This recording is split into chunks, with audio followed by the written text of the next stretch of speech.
मैं मजदूर आदमी है, मेरे क्लब को नहीं है, मसनूई लत्त मैंने किसे लवाई तो मैं मजदूरी करना, सिलाई का काम करना, रेंट मकान च रहना, छोटे छोटे मेरे बच्चे ने तो मशीन मेरी दी काफ़ी खस्ता हालत हो गई तो मेरी मशीन जी साथ नहीं दे रही।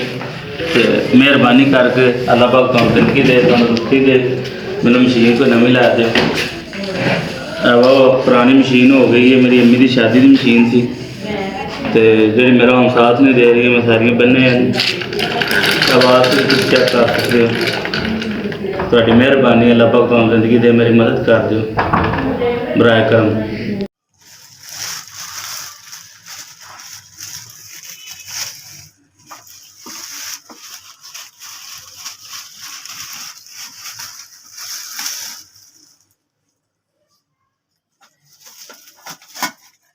अस्सलाम वालेकुम, मैं गुजरात शहर का रहने वाला मौजूद बास मेरा नाम है। मैं थोड़े गुजारिश की थी मैं सिलाई का काम करना, रात मेरी एक कोई नहीं है मसनूई लगी तो मैं सिलाई का काम करना तो मेरे को गुजार को नहीं सी है तुसा लै के दिते, बहुत मेहरबानी शुक्रिया।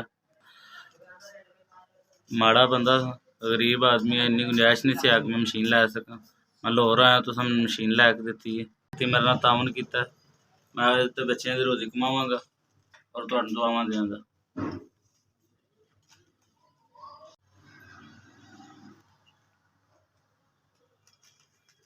अस्सलाम वालेकुम SVS, मैं तुहाडे कोल गुजारिश की थी मशीन वास्ते, तुसां मैनूं मशीन लै के दित्ती, तुहाडा बहुत शुक्रिया। अल्लाह पाक तुहानूं जिंदगी दे, तंदुरुस्ती दे, सेहत दे जे, इस तरह तुसीं माड़ियां दी मदद करदे रहो।